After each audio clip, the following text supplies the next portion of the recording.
Hello বন্ধুরা, কেমন আছেন? নিশ্চয়ই সবাই ভালোই আছেন। আবার চলে এসেছি আর একটা ভিডিও নিয়ে।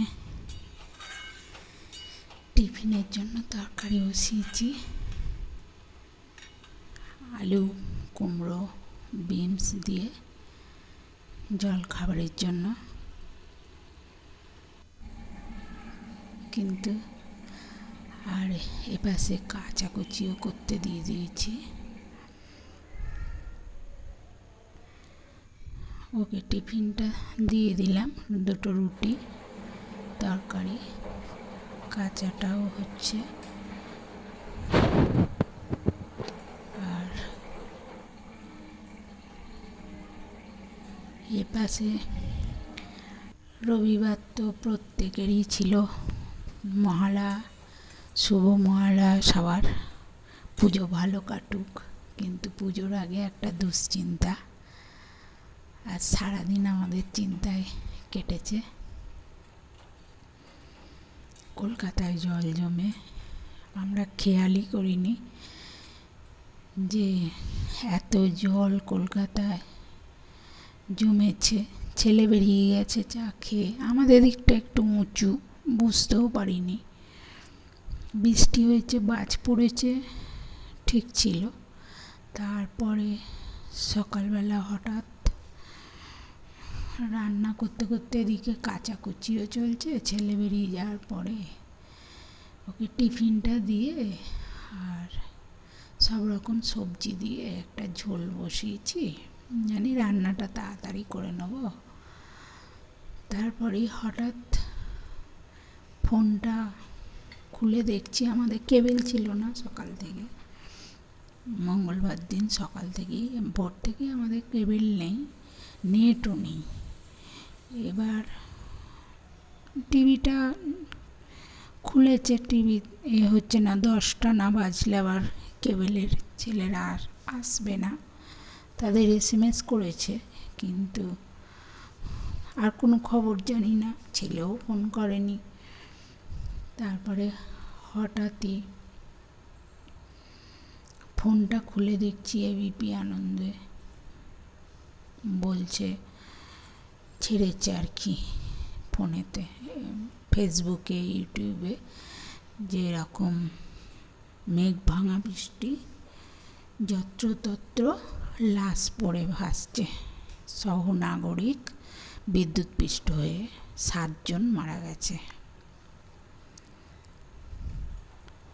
ব্যাস, আমাদের তো গেল একদম চিন্তা। এবার সঙ্গে সঙ্গে ছেলেকে ফোন করতে, ও বলল কোনো বাস টাস চলছে না, খুব খারাপ অবস্থা।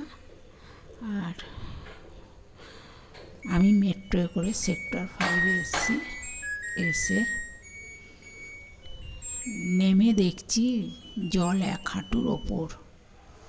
ওই জল তারপর পার হয়ে ভিজে প্যান্ট, বুট, মোজা সমস্ত ভিজে গিয়ে অফিসে পৌঁছেছে। যাই হোক, আমার কাচাটা ওই পাশে হয়ে গেছে, কাচতে দিয়েছিলাম, বললাম হ্যাঁ হয়ে গেছে।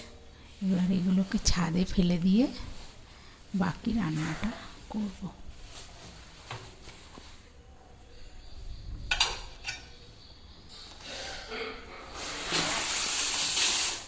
এগুলো ছাদে দিয়ে আসি, এসে তারপর ঝোলটা তো চাপিয়েই দিয়েছিলাম, ঝোলটা হয়ে গেছে। এবার এই মাছের ঝাল করব আর ভাত বসিয়েছি।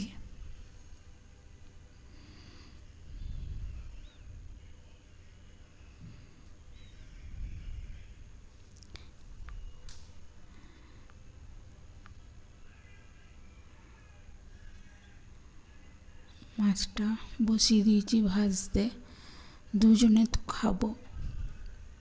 ছেলে তো আসবে সেই রাত্রিরে, কী করে আসবে তাও একটা টেনশান কাজ করছে। বলেছি তো, দেখবি ড্রেন কোথায় ম্যানহোল খোলা থাকবে কি কারেন্টের তার, বোঝাও তো মুশকিল না। এইবার যতক্ষণ না বাড়িতে আসবে ততক্ষণ চিন্তা। এবার আগে জানলে বলতাম চলে আয়, আমরা তো কিছুই জানি না, হঠাৎ করেই টিভিতে দেখছি এইসব। টিভিতে দেখিনি, টিভিটা আমাদের কেবল লাইনটা অফ ছিল, মোবাইলে দেখেই ওকে ফোনটা করেছিলাম। ভাত বসিয়ে আর ছাদে চলে গেছিলাম, এই যে ফ্যান পড়ে গেছে গ্যাস ওভেনের ওপর, ফ্যানে ভর্তি হয়ে গেছে। এবার কি করব, রান্না করতেও হবে, সেই জন্যে মাছ আর উচ্ছে আলু ভাতে দিয়ে দিয়েছি। উচ্ছে আলু ভাতে সব সবজি দিয়ে একটা ঝোল আর মাছের ঝাল হবে। তারপরে এমনি যা বলছিলাম, মহালয়ার তর্পণের তো একটা থাকেই, সারাদিন তর্পণ, তারপরে তার একটা আয়োজন থাকে। মহালয়া মানে একটা, মানে কি বলবো, মহালয়ের ভোর থেকে পাঠ শোনা মহালয়ের, তারপরে তর্পণের আয়োজন, সব তর্পণ করতে যাবে। তারপরে তর্পণ আমাদের কখনো কখনো কোনো বছর খুব বৃষ্টি হলে ঠাকুর ঘরে করে নেয়, আর যদি না বৃষ্টি হয় তাহলে গঙ্গায় গিয়েই করে। যাই হোক, এবার সবই ভালোভাবে কাটলো। রাত্রিরেও ভালোভাবে ইন্ডিয়া পাকিস্তান ম্যাচ দেখলাম, ভালোই ছিলাম। এবার রবিবারটা ভালোভাবে কাটলো, সোমবারও মোটামুটি ভালোভাবেই কাটলো। সোমবার রাতের বৃষ্টিতে মঙ্গলবার প্রত্যেকের দুশ্চিন্তা,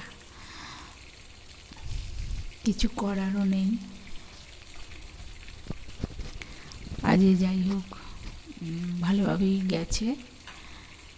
বলেছিলাম জল না নামলে যেতে হবে না, কারণ একটা টেনশানও থাকে।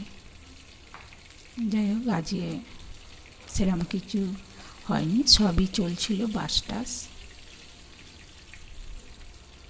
কালকে এসে হচ্ছে ওইভাবে সারাদিন ওই ভিজে প্যান্ট পরে কি অবস্থা, মোজা বুট সব ভিজে। মাছের ঝালটা বসিয়ে দিলাম। আমাদের আবার ওই সর্ষে বাটা খেলে সব অম্বল হয়, সেই জন্য আমরা পোস্ত দিয়েই মাছের ঝালটা করি। ওই লঙ্কা গুঁড়ো হলুদ গুঁড়োটাকে আগে তেলেতে কষিয়ে নিলাম, একটু সামান্য জল দিয়ে গুলে রেখেছিলাম, কষতে দিয়েছি। এটা একটু তেলটা ছেড়ে এলে তারপরে পোস্ত বাটা দেবো। সর্ষে বাটা দিয়ে মাঝে মাঝে খেতে ইচ্ছা করে, কিন্তু সর্ষে বাটাটা খেলেই দেখেছি আমাদের অম্বল হয়ে যায়। আর আমি বিয়ের পর থেকে এদের বাড়িতে দেখছি এরা পোস্ত দিয়েই মাছের ঝাল খায়, সেই জন্য পোস্তটা লাগেও আমাদের বেশি।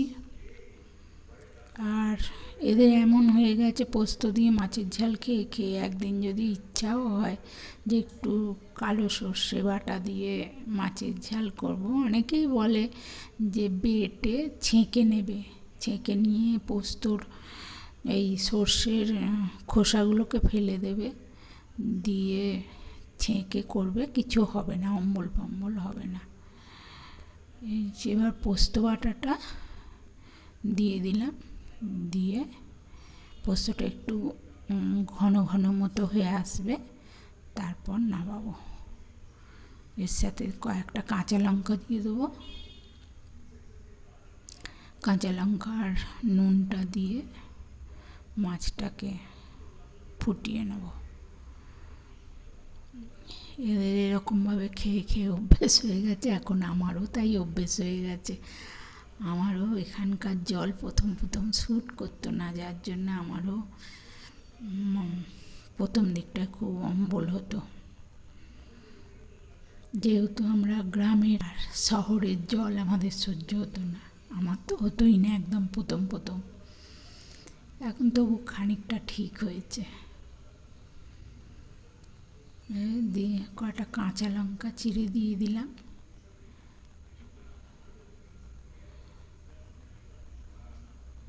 এইবার নুন দিয়ে বেশ ভালোভাবে ফুটে একটু ঘন ঘন হবে।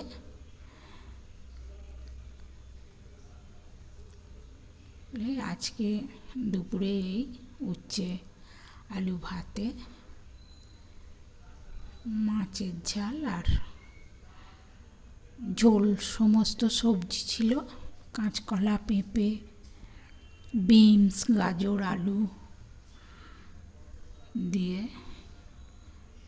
পটল দিয়ে একটা ঝোল করে ফেললাম।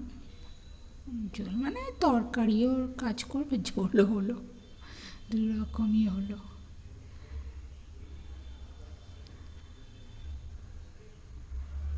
দিয়ে এই করা রইল। আর এই পাশে ছেলে রাত্রিরে এসে খাবে বলে একটু টিফিন খাবে, তার জন্য একটুখানি ওই যে রবিবার মাংস এনেছিল, মাংসর যে এইগুলো হাড় ছাড়া যে সলিড মাংস, সেগুলো হয় কি বড্ড শক্ত আর ছিবড়ে ছিবড়ে মতো, যার জন্য ওগুলো আমি কি করি, ফ্রিজে রেখে দিই। ওইগুলোকে দিয়ে সন্ধ্যের টিফিনেতে কোনো দিন পকোড়া, কোনো দিন একটু মোগলাই পরোটা, কিংবা ওই পোড়া মাংস খেতে ভালোবাসে। ওই কাঠির মধ্যে সমস্ত মশলা, আদা, রসুন, গোলমরিচ, লঙ্কা গুঁড়ো সব নুন মাখিয়ে, আর একটু করি কি আজকেও করবো, সেইটাই মাখছি, এর মাঝে পাতলা পাতলা করে পিস করে নিয়ে আর ওই করে রাখবো। আর ও যখন আসবে তখন ওইটাকে পুড়িয়ে নেবো, পুড়িয়ে আবার গোলমরিচ গুঁড়ো বাটার দিয়ে মাখিয়ে দিলে, যাই টিফিনটা একটু, যেহেতু রাত করেই আসে, কোনো দিন 8:30, কোনো দিন 9টা বেজে যায়, সেই জন্য এবার অন্য ভারী টিফিন খেলে কি হয়, রাত্রিরের খাবারটা খেতে চায় না। সেই জন্য একটা ছোট্টখাট্টো টিফিন যেটা খেলে রাত্রিরের খাবারটাও খেতে পারে আর কি। সেই জন্য ওইভাবেই এদিক এটা সেটা করি। আরও একটু এইসব খেতেও ভালোবাসে, সেই জন্য সেইটা মাখছি, মেখে সন্ধেবেলা ওটা এতে করে চাটু করে একটু তেল দিয়ে, আর যাতে তাড়াতাড়ি সেদ্ধ হয়ে যায় আর কি, আসলেই সাথে সাথে হয়ে যায়, নাহলে ও আসলে করতে গেলে কি হয়, দেরি হবে বানাতে। এমনি আমাদের করে রাখা খাবার খায় না, আলু সেদ্ধ ভাত খেলেও সেটা গরম গরম করতে হয়, আর গরমটা খেতেও ভালো লাগে, শরীর খারাপের ভয়টাও থাকে না। সেই জন্যে অর্ধেকটা করে রাখবো, তারপরে ও আসলে পুড়িয়ে দেবো, তার জন্য সেইটা রেডি করছি, দেখাবো কীরকমভাবে আমি করি। মাছের ঝালটা হয়ে গেছে,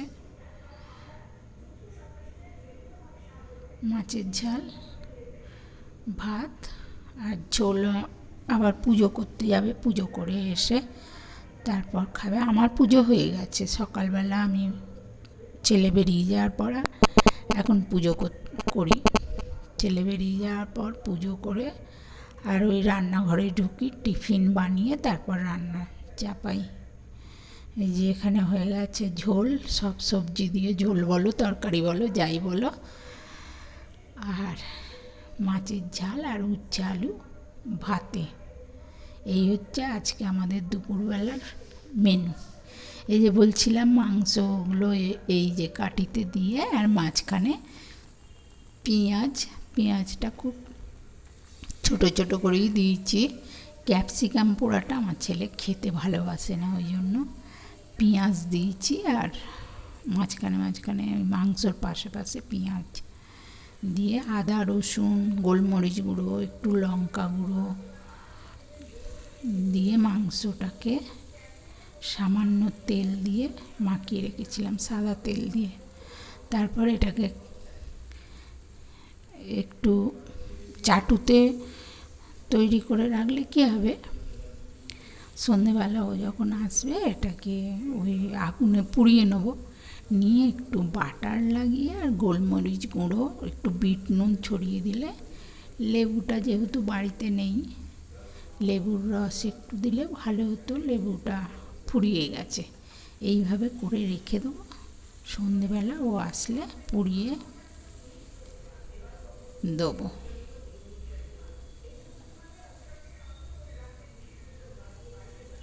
এই হচ্ছে, বাই বন্ধুরা।